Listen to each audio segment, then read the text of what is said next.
Actuellement, c'est gâté. La Côte d'Ivoire est en deuil. La famille d'Alassane Ouattara vient de confirmer sa mort. Actuellement, c'est chaud. Regardons la vidéo. Son Excellence, M. Alassane Ouattara, président de la République de Côte d'Ivoire, est mort. Le décès du président de la République de Côte d'Ivoire, Son Excellence, M. Alassane Ouattara, est confirmé par la direction de la communication et de la présidence de Côte d'Ivoire. C'est une analyse, somme toute, logique et plausible, en ce sens que, depuis plusieurs semaines, plusieurs témoignages font état du décès de son Excellence, Monsieur le Président Alassane Ouattara. Mais ce que la direction de l'information et de la communication de la présidence de Côte d'Ivoire trouve à faire est de nous jeter à la figure des images créées à partir de l'intelligence artificielle ou de vieilles photos retouchées, ou mieux, nous partager un agenda fade et insipide de soi-disant activités politiques du président de la République de Côte d'Ivoire. Vous nous avez habitués à mieux. Ça fait 16 ans que le président Alassane Ouattara est au pouvoir et la direction de la communication de la présidence nous a habitués à mieux. Par exemple, lorsqu'on prend le cas de Gon Coulibaly, qui a été tiré de son lit, sorti de son lit d'hôpital pendant qu'il était malade, on l'a obligé non seulement à faire une visioconférence pour prouver qu'il n'était pas mort lorsque les supputations couraient dans les rues d'Abidjan.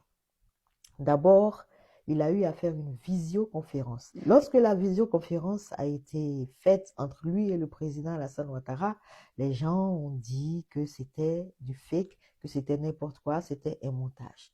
Ils ont sorti le pauvre monsieur de son lit, l'obligé à venir tenir une conférence de presse, debout, arrêté, alors qu'il était malade. Écoutez un peu sa respiration. Puis le 2 mai dernier, que je suis allé à Paris pour un contrôle médical. Ce contrôle a dû être approfondi avec un besoin de repos. Et après ce contrôle et ce repos, me voilà de retour en forme. Difficile. Il a du mal à tenir debout, mais il fait tout.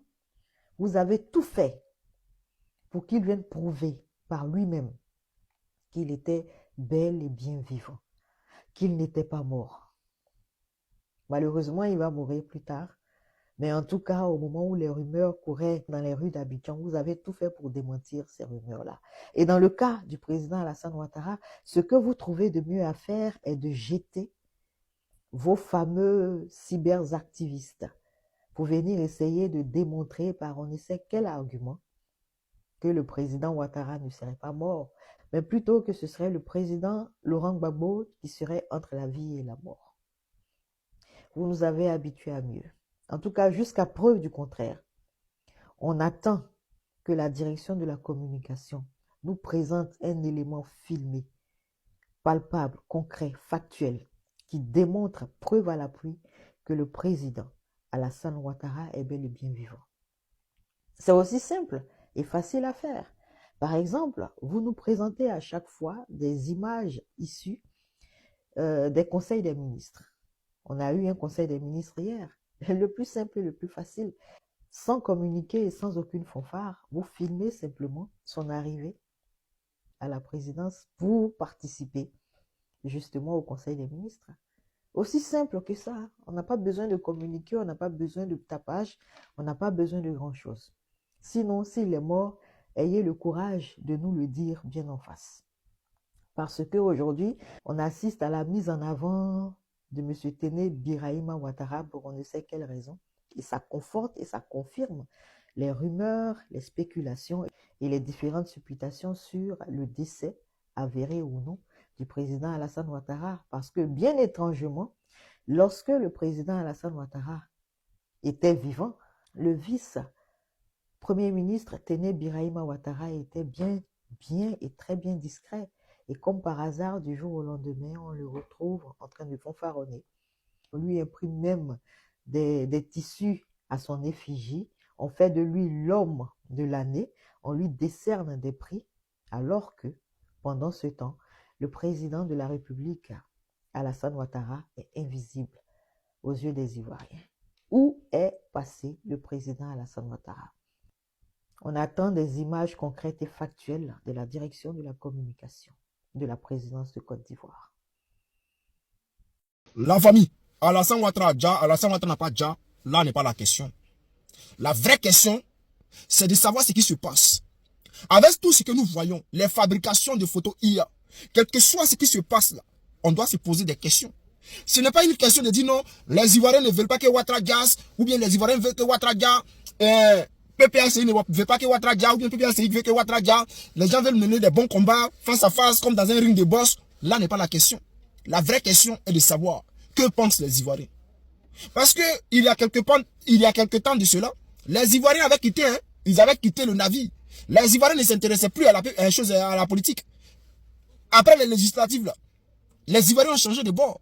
Les gens ont commencé à s'intéresser au buzz. Les gens ont commencé à regarder à gauche, à droite. Mais il a fallu des cerveaux dans cette Côte d'Ivoire-là qui sont contre ce qui se passe en Côte d'Ivoire, qui sont contre la gouvernance du RHDP, qui sont contre le fait que le RHDP a braqué la Côte d'Ivoire. Alors, chers frères, nous sommes dans une bataille et par rapport à nos prises de position, il y a des gens qui ont quand même confiance en nous, qui viennent nous donner des informations, qui viennent nous informer de ce qui se passe. Et c'est dans ce cadre-là que les gens nous ont donné des informations pour dire que Ouattara était hors jeu, qu'il ne pouvait plus gouverner, qu'il était dans l'incapacité de diriger la Côte d'Ivoire. Et c'est comme ça que les gens nous ont donné des informations. Et c'est cette information-là que nous aussi on fait véhiculer aux gens, aux Ivoiriens, pour leur dire que non, les Ivoiriens, en Côte d'Ivoire, en ce moment-là, Ouattara n'arrive plus à gouverner le pays, et qu'il est en train de chercher un remplaçant. Mais les gars, regardez par vous-même. Voici Téné Brahima Ouattara qui vient de partir à Paris. Il est parti croiser, Catherine Vautrin, ministre des Armées et des Anciens Combattants. Mais qu'est-ce qui se passe? Voici que le monsieur, il s'en va, il finit de rigoler là-bas comme un clown. Et Dieu, ils mettent la honte sur la Côte d'Ivoire. Il a fini de faire tout ce qu'il avait à faire là. Mais qu'est-ce qui se passe? Il se lève, il vient, il publie des images pour faire croire que lui, il a croisé la ministre des Armées et des Anciens Combattants français. Voici qu'il a publié sur sa page. Il a fait la cour de tout. Mais en réalité, allez-y vérifier. Allez-y sur la page de Catherine Vautrin. Allez-y vérifier. Allez-y voir si elle aussi, elle a fait passer l'information. Allez-y voir si elle a parlé d'une rencontre, d'une quelconque rencontre avec Téné Brahima Ouattara. C'est-à-dire, pour eux là, c'est un non-événement. Et ils ne considèrent même pas les Téné Brahima et ils s'en foutent. Vous êtes sûr que le ministre de la Défense d'Angleterre va aller croiser Catherine Vautrin pour échanger, pour parler d'une histoire de coopération militaire. Et ce ministre anglais va aller publier sur sa page. Et Catherine ne va pas publier sur sa page. Vous êtes sûr de ça? Jean-Catherine va faire vu et ignorer. Non, mais elle sera même la première à aller publier. On va même que l'Angleterre va publier. Pareil pour les États-Unis. Pareil pour l'Allemagne. Pareil pour la Belgique. Mais cette dame-là, après le passage de Téné Brahima Ouattara, c'était comme un non-événement. C'est comme s'il n'était jamais passé là-bas. C'est-à-dire qu'il n'y a aucune considération. Il allait s'engenouiller pour demander pardon. Il veut la place de son grand frère.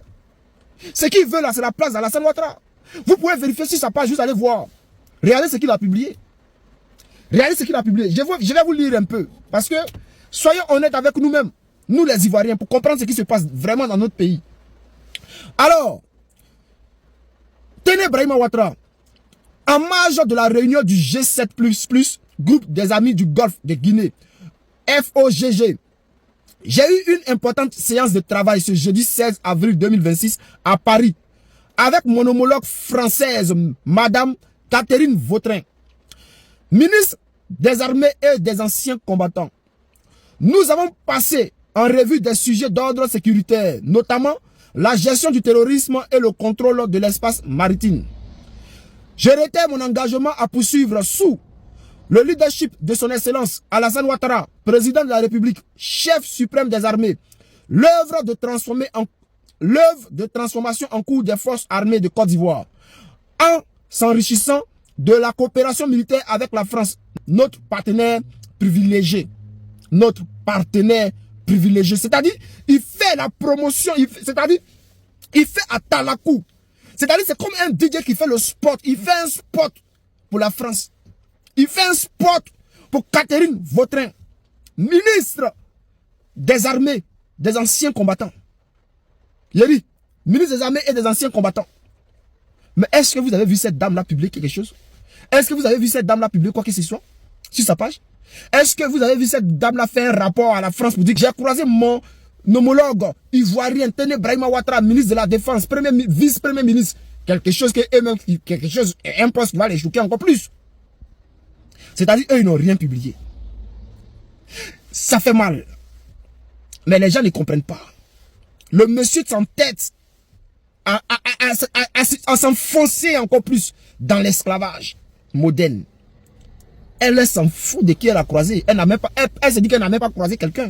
Elle ne se souvient même pas qu'elle a croisé Téné Brahima Ouattara. Mes chers frères, chers camarades, les informations que nous avons reçues là, où les gens viennent nous dire que Ouattara est dans l'incapacité de gouverner la Côte d'Ivoire et qu'il cède la place à Téné Brahima Ouattara.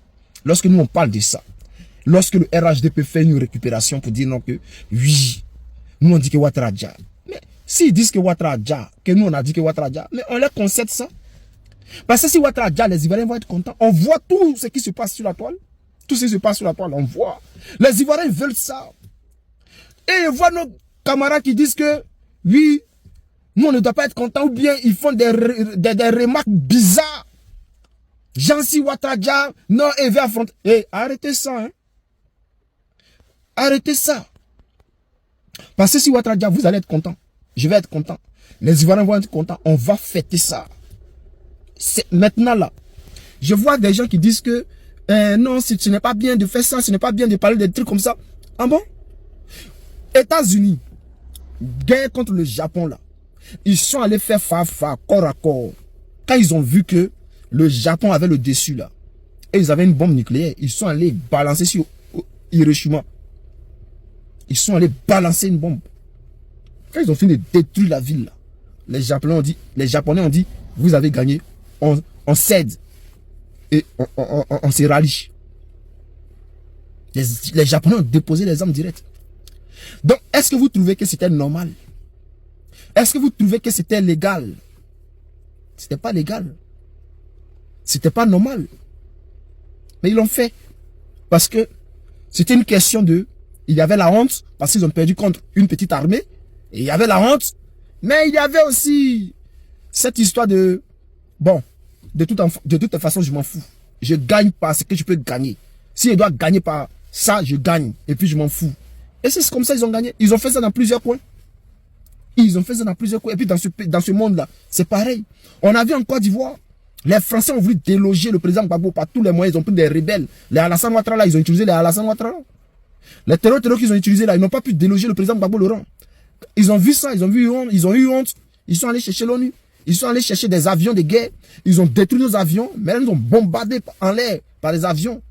Parce qu'ils savent que corps à corps, ils ont perdu. Au corps à corps, la France a perdu Abidjan. Donc, quand ils ont vu ça là, ils disent, ok, il n'y a pas de souci. Ils sont allés prendre les avions. Ils sont allés chercher l'ONU pour venir les aider, pour nous bombarder. Et ils ont fait ça, ils ont gagné, ils ont pris le président Gbagbo. Mais, les Ivoiriens, vous avez quel problème même? Aujourd'hui, là, on utilise tous les moyens qui sont à notre possession. Votre politique de 1900 Tchoé, là, continuez dedans. On verra bien ce que ça va donner. En plus, on a reçu une information, on dit que le Mogo a été déplacé. On a dit qu'il était à l'hôpital américain, où il était en train de suivre ses traitements. Il a été déplacé, il l'a envoyé dans un hôpital militaire. Donc là, aujourd'hui, là, tout ce que vous êtes en train de dire là, l'information, c'est venu vers nous. Mais nous, on parle de ça comme ça. Mais nous, on a une vraie information que pour l'instant, on ne peut pas publier. Tout ce que les gens vont nous donner comme information, là, tant que ça vient du RHDP, on prend puis on publie. Et puis après, là, on attend au bon moment. Parce que eux, là, on sait ce qu'ils sont en train de préparer. Quand ils vont finir, là, nous, on va partager l'information, vraie information qu'on a là. On va partager ça. Mais on attend les images. Vous allez voir ici.